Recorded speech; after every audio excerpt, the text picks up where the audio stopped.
So we're going to launch into our presentations.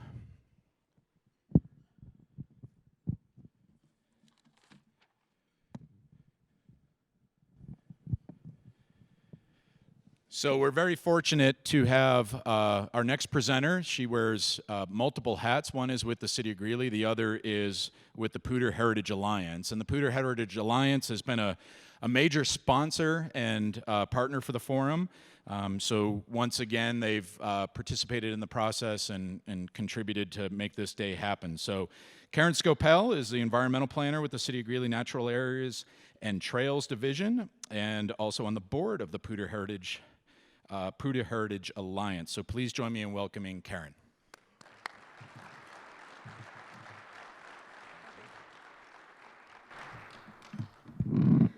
I'm not as tall as Sean, and it's always hard to follow him.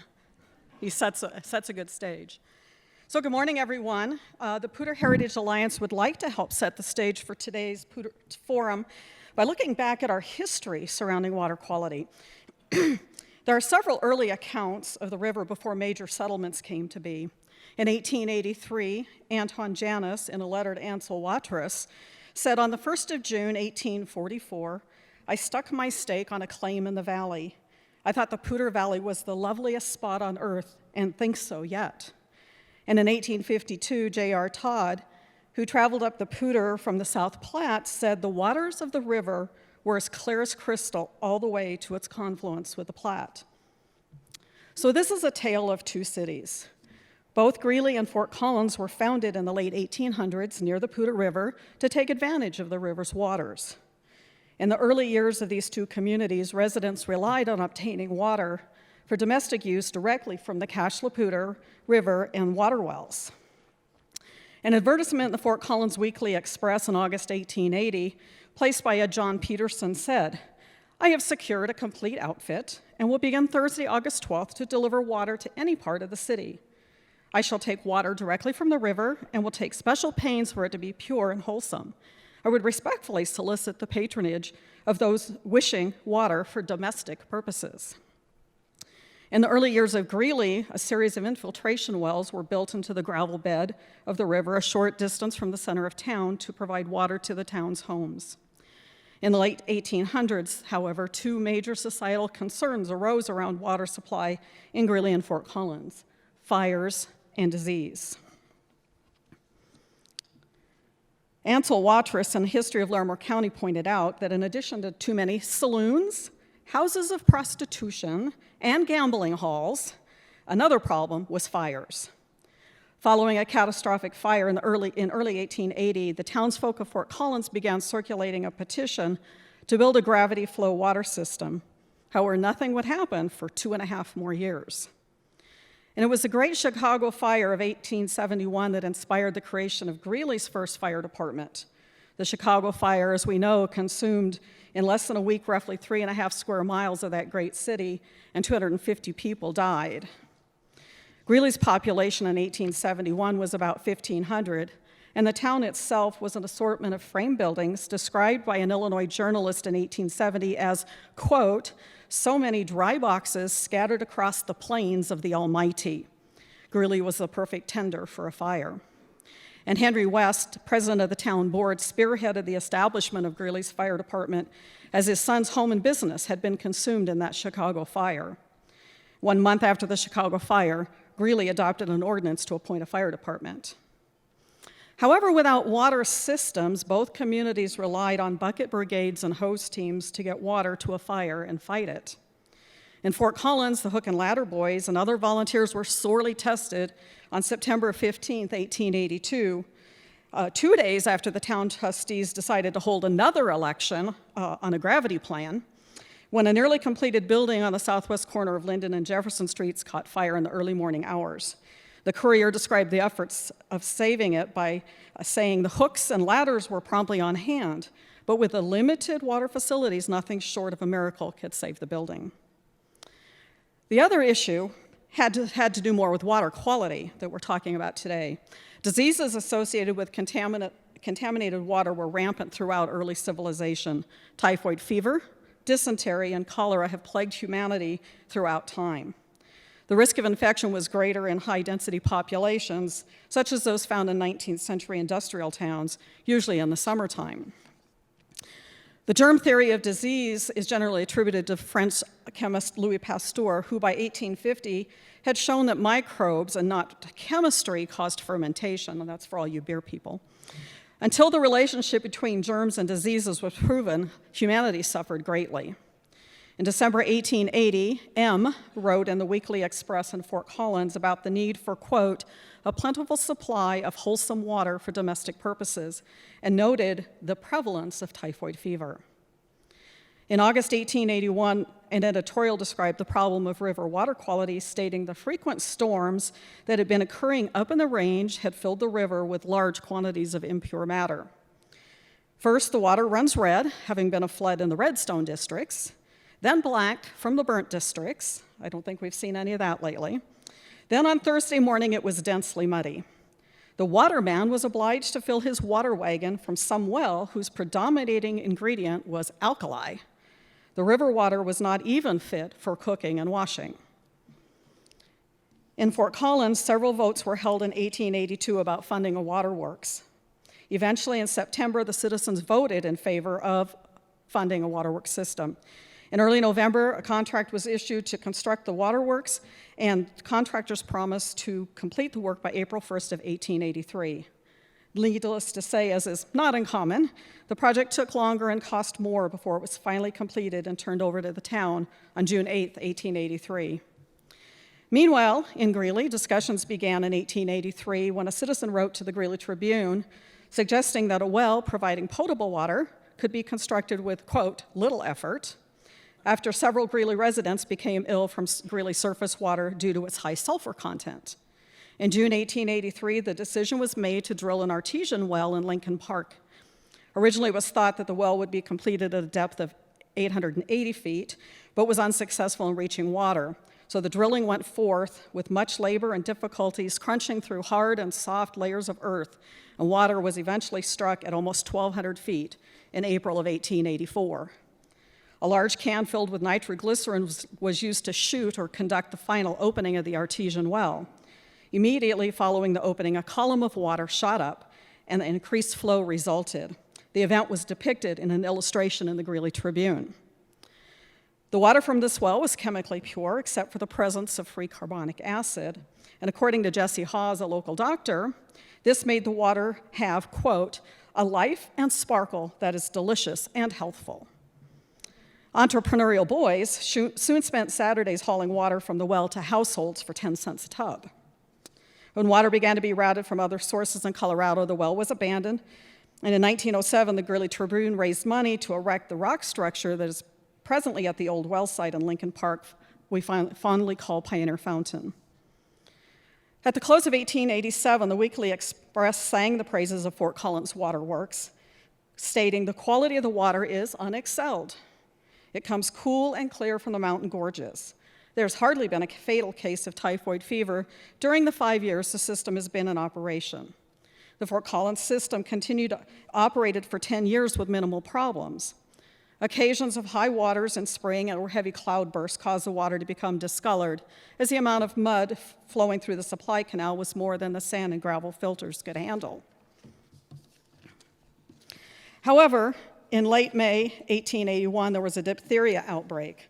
Dr. E.A. Lee on the city's Board of Health noted that, quote, the impure condition of the city's water supply had very much to do with the ill health in town. The year before, the town had discussed refinancing the bonds to allow borrowing $30,000 for improvements to the waterworks, following a recommendation from a Denver water engineer for changes that would, quote, institute a complete system by which the water could be delivered pure and clear. Dr. Lee concluded that meeting with a statement that, quote, the present filter used at the waterworks is worse than nothing and should be taken out and destroyed. And at the meeting, a citizen-initiated resolution was passed unanimously to impose quarantines on homes where the disease was present.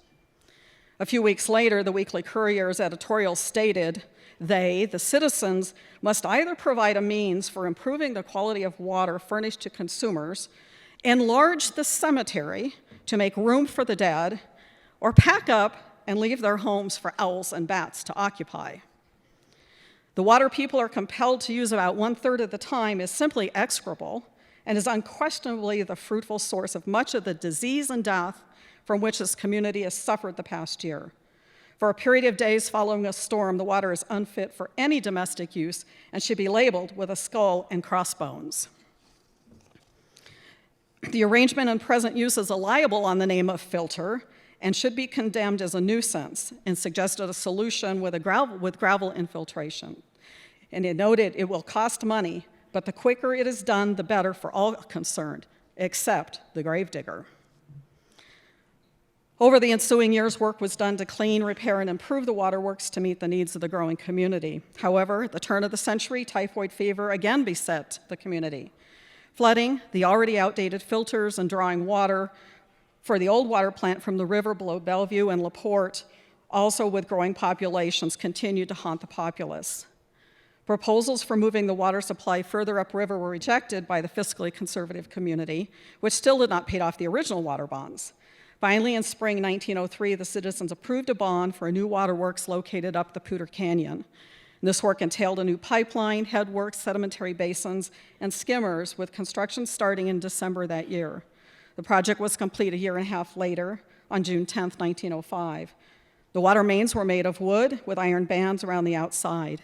And in 1908, due to citizen concerns about the water quality, as the skimmers only removed the sediment, a filter plant was also built at the Poudre Canyon.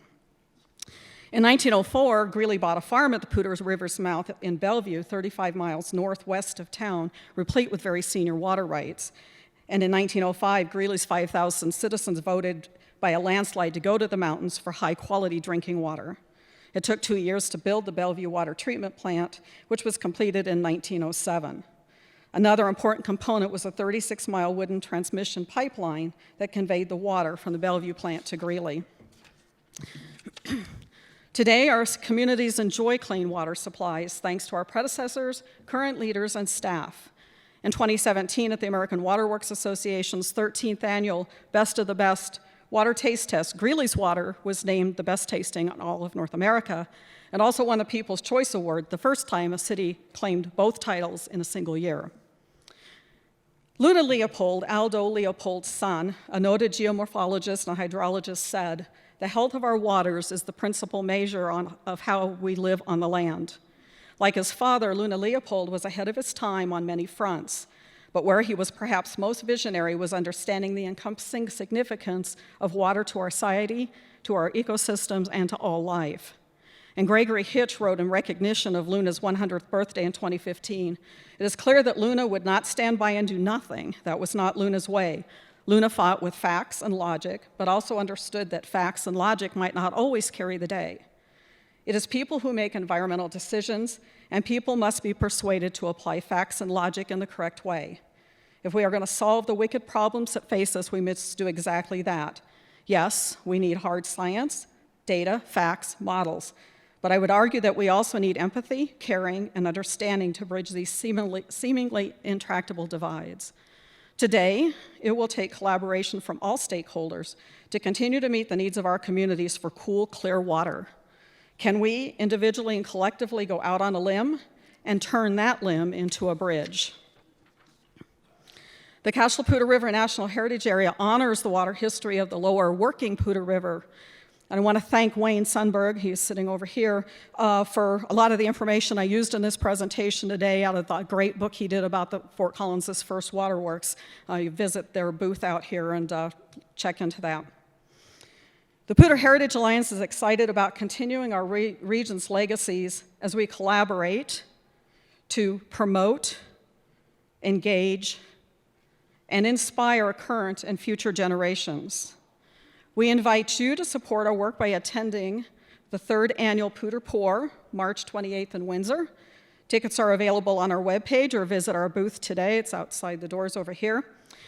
And I invite you to please enjoy the rest of today's program and thoughtfully consider how we all can work together to contribute to our region's continuing water legacy. Thank you.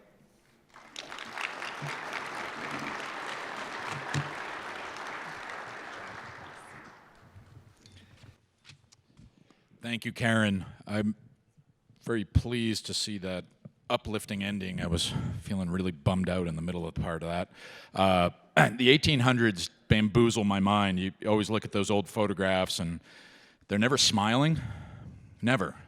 But that's the first. There was a photo back there where they were doing the bucket brigade, and they were smiling. So apparently that was entertainment in the 1800s.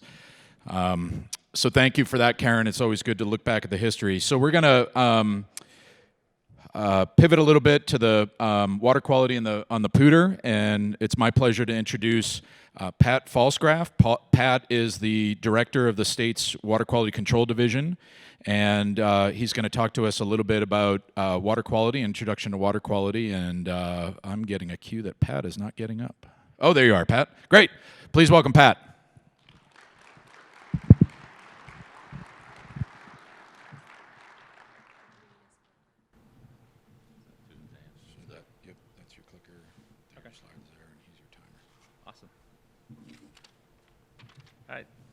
Thank you. Sorry, I slid in the back door so they didn't see me coming. Regulators have a tendency to do that, so I apologize. First of all, thanks, Reagan. The collaboration that we have with CSU and the Water Center has provided great benefits to the entire state of Colorado, so I appreciate that. Also, Water Education Colorado, Jayla Poppleton, and all those folks, the great handouts that they have put together and provided are a great resource for many in the state. I like the quote that was up there in terms of the health of the waters and how that relates to how we live. And really, I think it's sometimes an overstatement, but not that much, that water is our most important resource. And what we do at the Water Quality Control Division is try and protect that resource, both for now as well as for future generations, so that we are able to have, sustainable growth into the future. I have a lot of slides. Sorry, I'm going to try and jet through these. I don't know if we're going to have time for questions or not. We'll see. Certainly, I'll be around for a little while afterwards, so if you do have questions, please come find me. So this is what I'd like to cover today in terms of the role of the division, our priorities, water quality uses and standards, status, of water quality for the Poudre, 401 certifications, which I know are a big issue, especially on the Poudre, and produced water regulations. And then, like I said, I'd like to take questions if I have time. I'm going to make these slides available, so you don't necessarily need to copy them down. And if I don't cover something on the slide, please forgive me. I'm trying to jet through within the 20 minutes that I have. I got asked to do an overview of water quality in 20 minutes or less. And I'm like, you mean like one little aspect or the entire sphere? So I'm going to try and do my best, but certainly if you do have questions later, feel free to reach out. Okay, so just a brief background of the Water Quality Control Division. The way we're organized is I have two main programs. My Clean Water program, which as the name implies is centered around the Clean Water Act, and in the state we have the Water Quality Control Act. They handle the vast majority of surface water as well as groundwater issues, and you can see I have my watershed section which does standard setting, some other functions as well in terms of improvements to streams. Our TMDL group falls under them. The permits section, which I'm prior military, I like to look at them as the tip of the spear. They're the ones that are out there implementing the Clean Water Act into permits that limit the amount of pollution that dischargers can put into our rivers and streams and try and keep them healthy. And then the compliance and enforcement section, which is where the rubber hits the road. If you're not able to meet your permit limits, if you're discharging without a permit, you will see these folks. They are very active. We don't have as big a section as I would like, but they do their best, and certainly we try and keep our rivers and streams clean and in compliance with the Clean Water Act and the Water Quality Control Act. Then the other side of the house is my Safe Drinking Water program. The Safe Drinking Water program, again, as the name implies, is centered around the Safe Drinking Water Act, the state's Reg 11, which is our primary drinking water regulation, and all of the activities that fall under that.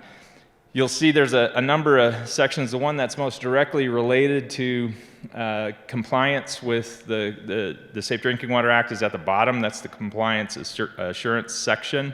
They reach out to water systems, provide information, as well as ensure that they are complying with all of the requirements of the Safe Drinking Water Act and answer questions that they have. And then the other 3 sections above that, the community development and partnership section, we have coaches that go out to systems on a regular basis, try and provide compliance assistance, so that way when my inspectors show up, systems should know what they have in terms of issues, and as long as they listen to the coaches and do what the coaches ask them to do, they should maintain a good record when it comes to actually being inspected. The engineering section does engineering both for clean water as well as drinking water. They do site application design reviews for new systems, provide input and assistance to systems as needed. And the field services section is that inspection arm, both for clean water and drinking water, in terms of going out to systems and looking at systems and trying to help improve them. These are our goals. We have, under the Polis administration, we're using the 4 disciplines of execution model. We have wildly important goals. These are our wildly important goals for the Water Quality Control Division. As you can see, I have the one highlighted on the top. I think it may be most germane, especially to the Poudre, in terms of waters of the state meeting intended uses by 2050. Big, bold, audacious goal. It's sort of our moonshot, so to speak. That's getting all of our streams in compliance with their intended uses, and I'll cover the intended uses a little bit later. But that was also a requirement that was put in to the State Water Plan a few years ago, and it was suggested by our Water Quality Control Commission, which is our rule-making authority for the state, that we need to pursue this goal. And that's in light of the state expanding by nearly double during that time period. So it's using the resources we have, working with folks, collaborating, which I think is the Colorado way, and it certainly sounds like it's a theme here, collaborating to try and come up with solutions that work not just for one, but for all. And more importantly, that are sustainable into the future. The other aspects or wildly important goals we have is promoting a culture of health for drinking water, improving the efficiency of our administration section, and then developing leaders within the division, because that's, again, goes back to our sustainability as an organization. So uses and standards, this gets into the meat of the 101 aspect of this talk. Use classifications that we have on our streams are important because they demonstrate how how healthy the stream is, in effect. You have aquatic life uses, recreation uses, water supply uses, which are obviously important, and I think the last discussion talked a bit about that. That was more on groundwater, but and then agriculture, which is one of the main, not the main, but one of the main drivers economically in the state. And we need to protect our water to make sure that you can have sustained agricultural uses into the future. Our standards protect those uses. We review those standards. It's called a triennial review. It's not really 3 years, it's kind of 5 years just because of how the system works, but that's a requirement under our delegation from EPA. We have a requirement to review our standards, our control regulations every 3 years. And we look at the development of the science, how the stream has been performing in terms of the sampling that we've done, and what changes or what modifications need to be done to make sure that streams can meet their intended uses. Those can be numeric or narrative. Narrative is a description, in effect, of how you could get somebody to come into compliance. The example there, I think, is a good one. All surface water shall be free from discharged substances that settle and accumulate in the stream bottom. It's a narrative standard that you use to try and make sure that those streams are clean, in effect. On the Poudre specifically, the Poudre falls under our control regulation number 38, which, interestingly enough, and timing being what it is coming up for review this June. We look at all of the basins and try and schedule them out, sort of going around the state. We're towards the end of how we do our planning. We usually start so the Arkansas and Rio Grande Basin is first, and then the upper and lower Colorado San Juan Gunnison, and then we end up with the South Platte. I don't know how it ended up in terms of timing like that, but it makes sense in terms of our workload because the South Platte is one of the more challenging basins that we have. It's certainly one of the more stressed basins that we have in the state. And it takes a lot, both in analysis and stakeholder work, to try and come up with what we're going to be doing for setting standards on that particular stream. You can find the regulation if you look under the Water Quality Control Commission Reg 38, and we encourage anyone to participate in our hearings. They're open to the public. We like public participation, and certainly the Water Quality Control Commission listens to members of the public, particularly watershed groups, but it doesn't have to be watershed groups. They've listened to individual farmers or ranchers that have come in with suggestions or recommendations. So we really stress that it is open to the public. The rulemaking hearing, as I mentioned, is coming up in June. This has a lot of information on it. Sorry, I think you can read through the slide a bit later to get a better feel of how it's flowing. But what effectively we're doing is looking at the health of that stream, how we can improve that stream, and how we can allow it and continue to allow it to meet its intended uses. This is just a brief timeline of how the reg development works, and this reg development is the same for all of the basins around the state. This just happens to be the South Platte, since, again, the Poudre falls into that, and it is coming up here, as I mentioned, in June. So you'll see how you have that standard setting within a year, then you have effectively 2 to 3 years of implementation, and then we start reviewing again 3 years out. So that's why it is a triennial review, but the actual rulemaking doesn't occur for 5 years. The year after we do this rulemaking, that's when we get, again, to that tip of the spear in terms of permit issuance. So all of the permits on the South Platte will be reviewed for whether they need to be amended or whatever modifications that they need as a result of the rulemaking that's going on this year. So those are issued on a 5-year basis, so that's also kind of why it aligns to a 5-year timeline. So Poudre water quality status. Section 303D of the Clean Water Act requires us to identify impaired waters and where water quality standards are not met, and try and improve those through various uses or various tools to get those waters into compliance where they are not. The list of impaired water bodies is, again, if you go out to the Water Quality Control Commission's website, they're listed there. They can be a variety of different reasons why a stream isn't meeting standards. And again, what we're doing is trying to drive towards all of our streams meeting standards by 2050.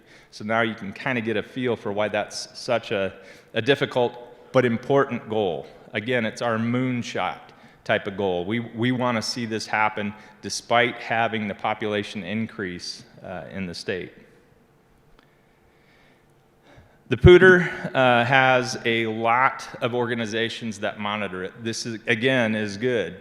And again, it goes back to the Water Quality Control Commission liking that input from a variety of different stakeholders. You can see you got cities, you got Northern Water, USGS, and of course my organization, CDPHE, is out monitoring the streams and looking at stream health and trying to figure out good strategies for improving them as we can, and working collaboratively with all of the dischargers, all of the other stakeholders that maybe aren't listed here but certainly are important to us. There are impairments on the Poudre. This map's a little small, sorry. You can see that where they're colored indicates what they're impaired for, so like selenium or E. coli. There's a temperature and arsenic impairment on the West Reach. And then E. coli, as it comes through cities, typically you're going to pick up that through ag or other discharges. And then manganese, which is kind of an interesting one. Manganese and selenium are most of the time naturally occurring, but man activity does something in order to release those A lot of ag activity sometimes releases them. With the manganese, I'm not sure what's releasing that. It could just be a natural occurrence. We have a lot of manganese around the state. Those are important because it causes discoloration of the water. We get a lot of calls, from folks that are washing their clothes and why are my clothes coming out black? Is my water safe? And, we have to go through and try and explain that to them. And where we can, we want to try and work with watershed groups to reduce those impairments or reduce that addition of those pollutants into the water. These are, again, kind of further breakdowns of some of the impairments and how we have done some of the studies. You can see down at the bottom where it's macroinvertebrate and arsenic. We're constantly out on these rivers. We try and, again, rotate in terms of how we're doing our triennial review. So the two to 3 years before the regulation comes up for hearing, so like in this case, 2 to 3 years ago, my samplers are out hitting the river trying to look at how the macroinvertebrates, microinvertebrates, aquatic life are being impacted on the stream. So that way they can provide input to the Water Quality Control Commission so that they can set appropriate standards to try and protect those uses. I just want to touch on reuse. I guess it's on your left document, the National Water Reuse Action Plan. EPA put that out last year. It's trying to expand non-potable reuse. So this is as opposed to direct potable reuse, which would be directly taking effluent and then using it for drinking water. This is taking effluent and then making it suitable for certain uses, like for irrigation or in cooling towers. Those kinds of things. We actually just passed last year a rule that would allow some reuse water to be used for toilet flushing. So those kinds of uses that would be appropriate for that water. And then I mentioned the water plan. We helped draft a section. We in CDPHE and in the Water Quality Control Division helped draft a portion of the water plan that includes expanding reuse. And we've been trying to work towards that over the last couple of years. So this has a lot of information on it. Again, sorry, I'll make these available so that you can read through it at your leisure. But what we're trying to do is look at the major water uses throughout the state, the big producers of effluent, and see if we can't reuse that water for a different use. For example, for agriculture, it's got to meet the ag standard, which can sometimes be hard because you got to remove a lot of the salts out of it. And for oil and gas and coal bed methane operations, that's often a challenge because they're getting those resources from areas that have real high salt. So it's not necessarily economic, but we're working with folks to try and come up with ways to do that, as well as all the other aspects that are in there in terms of protecting that water for the intended use. Produced water federally.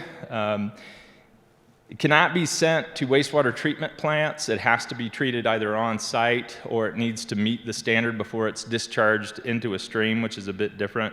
And then the way they treat produced water, you can see that split going down the United States. Western states treat produced water in terms of the regulation a little bit differently than eastern states. And we have to try and grapple with that too in terms of coming up with treatment techniques or opportunities for dischargers. In Colorado, we do have several permits with oil and gas operators and coal bed methane operators. And again, the hardest thing I think is the EC-SAR, which is trying to treat for the salt that's in the water in an economic way, both for the producer as well as something that may make sense for the environment. Because certainly there's ranchers out there that need that water, not necessarily that would be suitable for crop growing, but you could have wildlife uses that could be appropriate for that water. But we've got to come up with ways and strategies of trying to have it meet the standards so that way we can make it available. How to get involved. I've talked about the Water Quality Control Commission a lot. Here's the, oh, you can hardly see the web notice on there, but if you just Google Water Quality Control Commission, you'll find our commission website has a lot of information on it, as well as information in terms of how to join. I strongly encourage you to try and join. It's a good organization. I see many familiar faces in the crowd that participate in our hearings, and I look forward to you joining us in the upcoming rulemakings. And there are some additional resources if you have questions in terms of our attainment status and 303D list. All right, so I left a minute, I think, 30 seconds for questions. Do we want to take questions now, or, you know, like I said, I'll be around for a while as well. I got 5 minutes? Oh, nice. Look at that. Geez, I'm a recovering lawyer, and I had a lot of slides, and I blazed through them that quickly. Amazing. We have mic runners, so raise your hand, stand up if you have a question. Or we'll pick on you to ask a question. The coffee hasn't set in yet, apparently. Is 5 minutes enough to brief us on how the recent rollbacks to the Clean Water Act are affecting you? Wow. Yeah, that would be like one topic. Just Sorry, briefly. We're out of time. Yeah, no kidding. Just briefly, yeah, I think what you're referring to is what's commonly referred to as the Water of the United States rule that the Trump administration had submitted. We submitted comments last year, and then they've come forward with what their final rule is. The biggest impact that those have are on our ephemeral and intermittent streams, as well as isolated wetlands. The Supreme Court hasn't been terribly clear in terms of defining those streams and those very important waters. And we just had a briefing at the commission a couple of months ago, and I think it's even posted online, about the importance of ephemeral streams, isolated wetlands in our overall watershed health. There's a lot of bugs, there's a lot of nutrients that are stored in those ephemeral streams that are only discharged during storm events. But it's very important to aquatic health. So we, in the state of Colorado, see those as very important. We will likely be challenging that rule. And I think there's a Western coalition of states that have the same issues or similar issues, and we will all be taking a turn at whacking back at that. So hopefully we can continue to improve our streams and not leave those, what otherwise appears to be a ditch or a dry stream, unprotected. We have a question in the middle. Yeah, I kind of wanted to stick with. You're good. Kind of to follow up there, and you made a reference to the Supreme Court. What would be the impact now with the County of Maui lawsuit regarding the point source discharge? How would that impact your enforcement abilities in Colorado? Sure, great question. So that case, for anybody that doesn't know, it's about a groundwater discharge that a municipal wastewater treatment plant had that went into groundwater, and then it daylights out into a bay in Hawaii. There was a number of different states that challenged. We commented on it. We don't think it's appropriate. We think the federal government can regulate effluent even as it passes through groundwater. Because again, remember, the federal government cannot regulate groundwater. That's left up to the states. But where you have effluent that travels through groundwater and daylights and impacts a regulated water or a surface water, we do think that the Fed has the ability to regulate that. In terms of how that impacts us, it doesn't really, because we have groundwater authority already. We can require groundwater permits, and we can regulate those appropriately. But it's good to have that federal backstop as well. You know, given changing administrations, changing regulations and laws, it's good to have that ability to have two regulatory entities looking at it. As well as for some types of discharges, you have only federal regulations that cover those types of discharges, so it's important to have that federal ability to regulate those as well.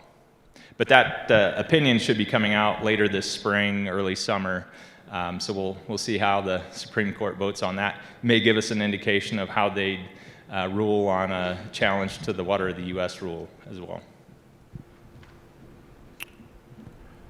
Other question back there? Yes, sir.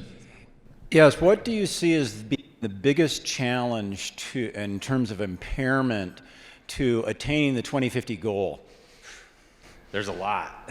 What's the most challenging? I think nutrients continues to be a major challenge for us. You know, we had, was it 5-6 years ago, the Reg 85, our nutrient regulation that established pretty stringent limits for both wastewater dischargers and others in terms of how they can discharge nutrients into our streams and how to control them. Because it takes money, it takes infrastructure, and it takes a lot of know-how. It takes the people to be able to do that. What we did is develop a 10-year roadmap, and in that 10-year roadmap, it gives entities time to come into compliance. It also gives entities the ability to do the capital improvements that they need to be able to meet those more stringent regulations. So I think probably that would be one of the hardest. And then, you know, we have our historic mining legacy in the state. That's going to be a major challenge for us as well, especially given that you have both the Clean Water Act and CERCLA, which prohibit a lot of work on those sites without getting the liability that's associated with both the Clean Water Act, meaning you would have to have a permit or it'd have to be meeting its intended use whenever you're done, or CERCLA, if it still doesn't meet the CERCLA cleanup requirements, you're liable for that in perpetuity. So unless or until we can get a change in those laws, I think it's going to be hard for us, not impossible, but hard for us to get control of those. And we're working with the federal legislature and others to try and change those laws so that we can have small improvements and so that watershed groups can make even small improvements to some of those streams have great benefits downstream. And it increases the amount of water that we have, right? Because you have more clean water that's available to be able to be sent, you know, either outstate or to be able to be used within the state. We got time for one more question.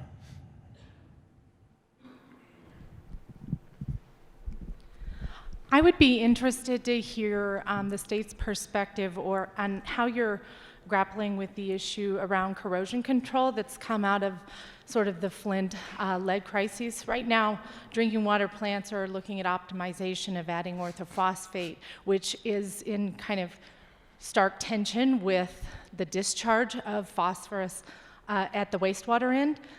This is something municipalities are grappling with and trying to figure out what is the state's perspective, and is there going to be guidance coming out around that? Yeah, sure, great question. And there was just recently a new lead and copper rule that was issued by EPA. We commented on that. There are some improvements that they recommended, you know, and I think our estimation and many groups' estimation, it wasn't enough, but it's never enough. But yeah, orthophosphate is a huge issue because you have effectively 3 different types of treatment that we can authorize when you have somebody that exceeds the action level for lead or an amount in addition to 10 parts per billion. We just had Denver Water that exceeded that, and we had worked with them. That was a major stakeholder process, and I think a huge win both for public health as well as the environment.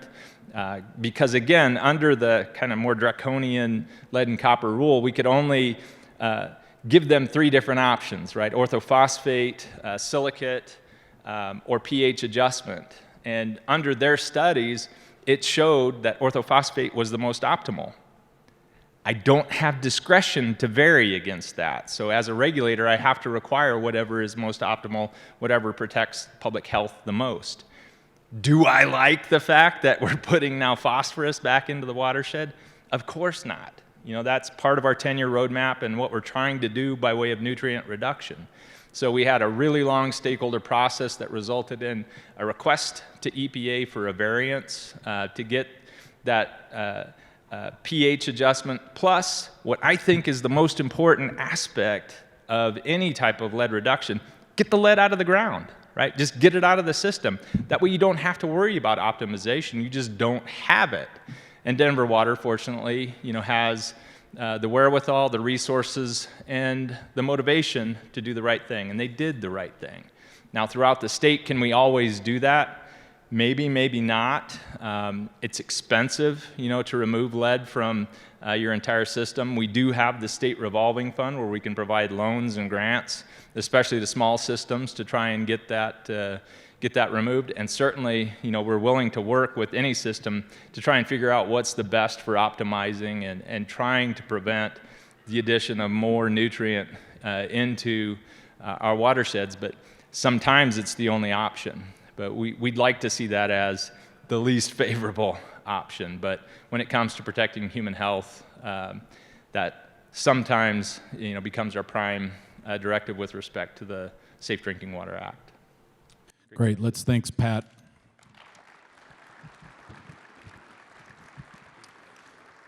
While we're getting our next presenter up here, just an observation. We interviewed earlier our soon-to-be graduated UNC student. She was holding on to the beach ball dearly, which, give her a job. I mean, she's holding on to a $1.50 Walmart beach ball like it's gold, so hit her up for a job. So our next presenter is Mazdak Arabi. He is a CSU professor and director of the One Water Solution Institute. He's going to talk to us a bit about implementing water quality solutions. So please join me in welcoming Mazdak.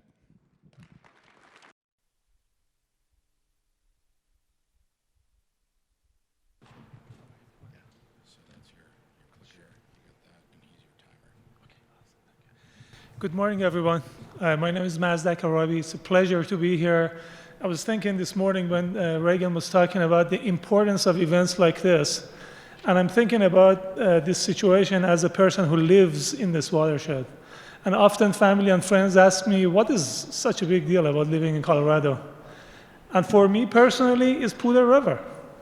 Poudre River reconciles everything that I do professionally and personally. Nothing gives us as a family more joy to go by the Poudre River, for me making kebabs and my kids swimming in the river. So congratulations to the organizing committee for this growing event, and it's just delightful to be a part of this. I also appreciate Pat's latest comments about the difficulties with nutrient management and nutrient standards and implementation of solutions for nutrient control. What I will go through today is an example or a set of examples of what we have been doing for water quality improvements in the South Platte River Basin and the state of Colorado in general. And it's not limited only to Poudre River. All of the data and modeling efforts that I will show you are available for all of the regions across Colorado, including Western Slopes. But obviously, I'll focus on Poudre River because we are here to discuss water quality in the Poudre River. Also, I'll talk about a little bit about what makes our approaches to be integrated, basin-wide. And it goes beyond technologies. It requires coordination and collaboration, coordinated planning and implementation. And then I'll leave you with some review of some of the tools that we have developed over the course of past 7 to 10 years in very close collaboration with Colorado Water Conservation Board, CDPHE, and a lot of local agencies. And if you guys, if anybody has more questions or you want to learn more about our data sets, not only for nutrients, but for the broader suite of water quality impairments and variables, please let me know. I'll be here for the entire day. I trust that you all know the geography of the Poudre River.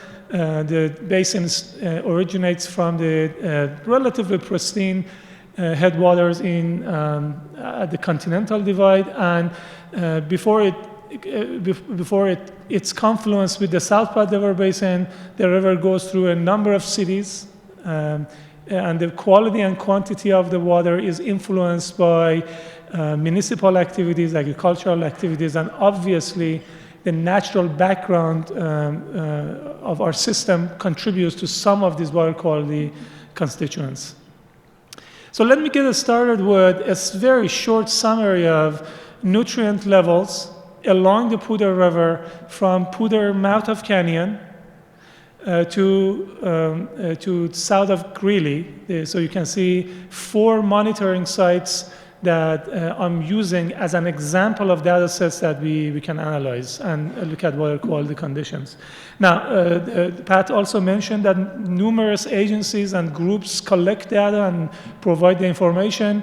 I'm not going to show you all of that because it could be a little bit cumbersome, but I will focus on these data sets where we also have long-term discharge monitoring, because by knowing discharge and water levels, discharge in the river, then we can estimate loads from monitoring of water quality variables in terms of concentrations. So as you can see, from mouth of canyon, going through this river to downstream, what you are seeing in this slide is total nitrogen concentration. These are raw data collected from the river over the course of past decade. As you can see, the characteristics of total nitrogen and similarly total phosphorus substantially change along the river. So if you think about the water quality standards, again, Pat mentioned those for the nutrient standards, numerical standards for total nitrogen are 2.01 milligram per liter for warm water body classifications and 1.25 milligram per liter for cold water classification. You can see that at the mouth of canyon and at the Lincoln Street, almost all of the observations, with some exceptions at the Lincoln Street, we meet the desired standards. And as we go downstream by the Box Elder, confluence of Box Elder and the Poudre River, and then downstream of Greeley, then almost any observation that you see at the Fern Avenue exceeds both cold water and warm water classifications.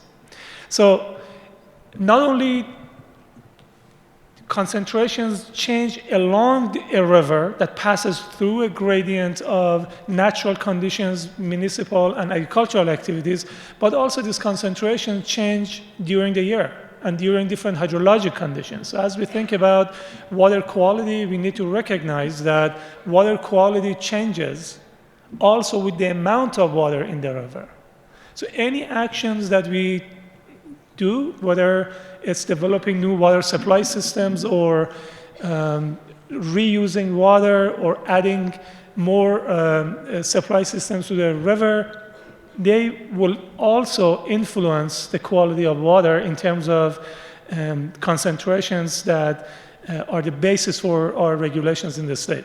So what you are seeing again at those 4 monitoring stations, the scatter plots, the purple dots show the actual observed data. On the x-axis, you're seeing % of the time that indicated flows or river discharge is exceeded. So on the x-axis, when you go from the left side to the right side, we go from very high flows to low flows.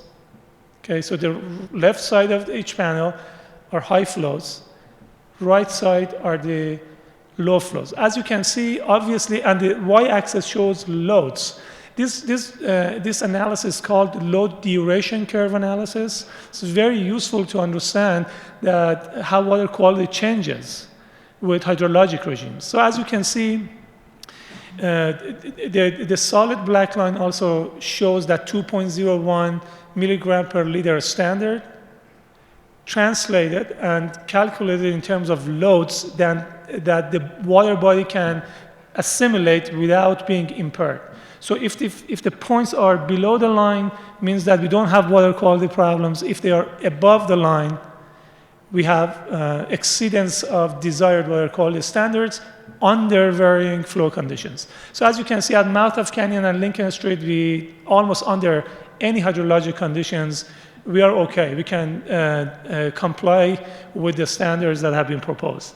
As we get to Box Elder, and just a quick note, Box Elder at this particular station does not have yet the influence of Drake facility. Drake facility outputs goes, discharges to the river downstream of this particular point. So you can see we get closer to the standard, and then again at the Fern Avenue, downstream of Greeley, almost any hydrologic condition you see, we have violations of the standard. So the question is how much reductions of nutrients we need, in this case total nitrogen, but also the same analysis has been conducted for total phosphorus. We just finished a monitoring project with CDPHE for E. coli. So you can extend this, the information that I'm presenting here to other constituents as well. So bottom line is that if we want to comply with the standard that has been suggested and is the basis for nutrient control, okay, this is now stuck. Let's see if I can advance this. Oh, I'm pushing the wrong green button. That explains it. So bottom line is that if you go through the entire sets of analysis that we need over the course of the year, the way regulations are written, regulations for nutrients are different than more acute toxic chemicals. The regulations indicates, for example, that the median of nutrient concentrations shall not exceed the desired standard more than once in 5 years. Okay, so it's not that if you observed one time nutrient concentrations are above the standards, you are in violations. It's the median, annual median, and assessments over a 5-year period. So if you do all of the calculations in a robust statistical fashion, we'll get to approximately 25% reduction of total nitrogen sources above Fern Avenue or the downstream location. Again, you can conduct this analysis for any location along the stream because the standard applies to all of the river segments, not just the outlets of the Poudre River.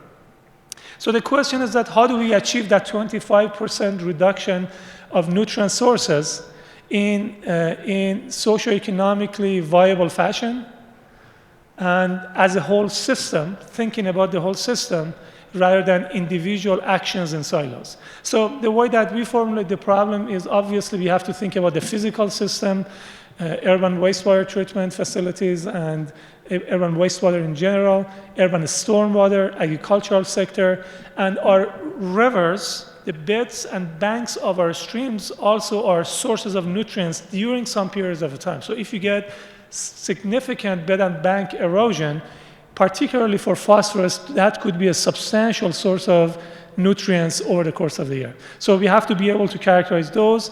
Again, as I mentioned, over the course of past 7 to 10 years, we have developed a very comprehensive set of data and models that allow us to account for these sources. I'll show you some of these results. But also institutions and policy approaches that allow us to manage water quality in the river. So obviously regulations are a big part of this, but perhaps incentives to take actions, particularly for the non-point source section when we don't have regulatory approaches for the non-point sources, at least yet. And then potentially trading. Water quality trading is a very attractive field for a lot of studies because at least on paper, there is an economic impetus for trading. So if you can control X amount or X level of loads or concentrations from one sector cheaper than other sectors, well, that economically makes sense. But in actual implementation, we are learning that the situation is not as easy. There are the broader cultural aspects, social and policy components that sometimes impede trading approaches. So again, if you're interested, we've done a lot of studies, not only in Colorado, but across the country with regard to this. And finally, again, we need to be able to have the capacity to reconcile data with our models and assessment frameworks to help decision making. And also, we have to recognize trade-offs. So again, I'll leave you with some of my suggestions for these components. So if you look at total nitrogen levels at these four locations and sources that influence nitrogen and phosphorus levels upstream of these locations, these are only sources, they're not deliveries. You can see, obviously, you have some contributions from forests and rangelands. They're shown in green here in these stacked bars. Then we have some particularly nitrogen constituents that enter our water bodies through groundwater. But you can see, again, contributions of different sectors and systems change along the river. By the time that we get downstream of Greeley, wastewater treatment plants are the major contributors to the system. Again, this data, by the way, are simply data. There is no modeling here, with the exception of the agricultural cropland component, data that we have, state has collected and we have analyzed through the Regulation 85 program.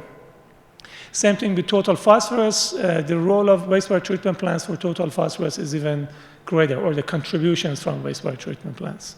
So understanding the sources obviously is essential. If you want to make meaningful changes in water quality conditions, we need to first understand and fully account for major sources that influence water quality conditions, in this case, nutrients, but again, you can extend this to other type of water quality constituents. So what do we do? What can we do about this situation in mitigating, in this case, nutrient pollution by some strategies? Obviously, we can look at urban wastewater treatment technologies, stormwater technologies, agricultural conservation practices, and perhaps stream restoration. These are some of the examples of the systems, technologies that we have evaluated for the entire state of Colorado. Again, this is not limited only to the South Platte River Basin. You can go to the computing system that I'll show you at the end and look at this data on your own, build scenarios on your own, and see what makes sense in terms of cost effectiveness and the viability of this tool. So these are some examples of technologies that we have evaluated. So the way we look at this problem, not only we need to look at nutrient levels and vulnerability to nutrient pollution, but also we have to look at costs, likelihood of adoption of these technologies, and then some measures of equity and shared responsibility, that you don't want one sector to take the burden of going through the systems, and then the reliability of our systems as we are confronted by rapid population growth in this region and changes in climate. And then identifying system-level least cost solutions. So what I'm showing you in this top panel here are a list of more than, so if you look at every technology individually and in combination for all of our cities and facilities and all of the agricultural areas, you can come up with millions of combinations of solutions. If you enumerate the responses of our system, in this case, again, nitrogen and phosphorus, and what it takes, the cost, you can see there is in system analysis, these curves are referred to as trade-off curves or Pareto optimal curves. Any solution on that black solid line is an optimal solution. As we spend more money on the x-axis, we reduce nitrogen and phosphorus levels more. Economists love corner solutions, solutions that are at locations where with some conservation or treatment expenditure, we can achieve substantial results. So if you look at the baseline condition that I showed you in the bar charts, also you can see we can identify some corner solutions. With around $100 million, we perhaps could reduce total nitrogen by 13%. And total phosphorus more substantially. Then we can move to corner solution 2 here. We can increase the reduction of nitrogen, get very close to actually what we need in the Poudre River to comply with the standards, relatively, approximately about $400 to $500 million. And then if you really want to go beyond that technologically, it's very expensive. We have to spend a lot more money to reduce maybe 2-3% more of total nitrogen after that point. So these are the type of analysis that are available for assessments. And then we reconcile all of this information together to be able to see the trade-offs between expenditure, nitrogen and phosphorus levels, and equity measures, how much different sectors are contributing to solving the issues. So all of, again, these analyses are available for South Platte River Basin, Poudre River, and everywhere in Colorado.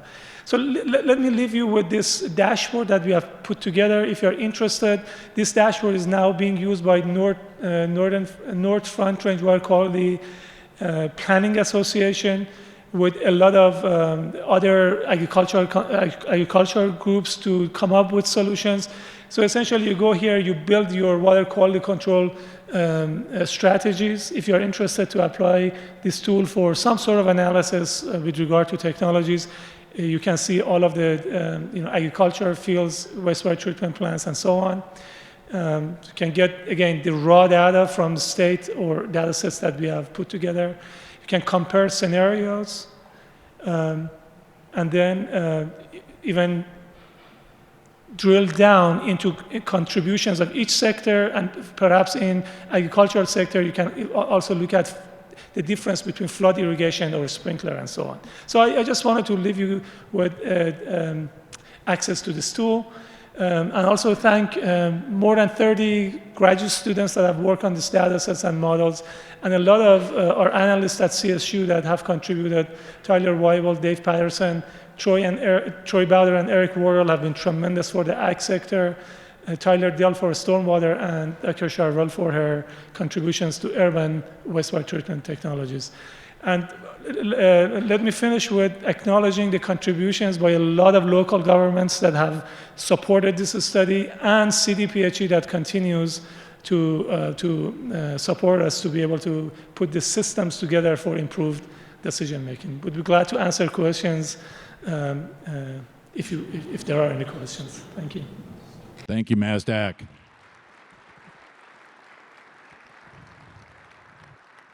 So we got a question back here. Thank you, Dr. Arabi. I'm curious to know, how are nutrient levels affected by rising water temperatures? That's a great point. In our analysis, we haven't looked at the impacts of temperature on nutrient levels, particularly because obviously changes in nutrient levels will change the relationships between algal growth and some productivity of aquatic systems, and then subsequently nutrient levels. We haven't looked at the impacts of temperature on nutrient levels. I know folks from USGS, Dana is here and potentially can discuss this topic in greater depth, because that's the kind of analysis that he does, or their group do, to find relationships between aquatic productivity, nutrient levels, and then fish and other wildlife considerations. Raise your hand if more questions. Hold on. For climate change. Oh, you got it? Yeah. So I think the question. Can you repeat the question? Good, thank you. Sure. So climate change obviously manifests itself in many ways. One is impacts on availability of water supply, but also changes in temperature. Changes in temperature means increasing water temperature that again have subsequent impacts. Our studies for climate change mostly focus on snowpack dynamics and amount of water in the system, not necessarily the temperature. But that's a great suggestion, and something that we definitely need to take into consideration to fully account for impacts of climate change, for sure. So since perhaps there is no more question, let me add one last comment here, is that this area is exploding in terms of development. If we are thinking about basin-wide approaches, we have to reconcile regional planning and urban planning with water management. This is perhaps one of the biggest disconnects in our managing our systems, and not necessarily only in Colorado and Front Range. Everywhere, this is one of the most challenging problems, but I hope we find, as a part of this collaboration and the broader collaboration in the Front Range of Colorado, to reconcile the way our areas are growing and their impacts on water supply issues, but also with water quality issues, and bring these two silos together to be able to improve our decision-making processes. Because, of course, we have to account for climate change, but the biggest driver of change in water quality and quantity in our systems is perhaps population growth and changes in land use, land cover, and the way we develop our communities. It's going to have tremendous impacts on the quality of water Poudre River, South Poudre River Basin, and anywhere else in Colorado. Thank you very much. Thank you, Mazdak.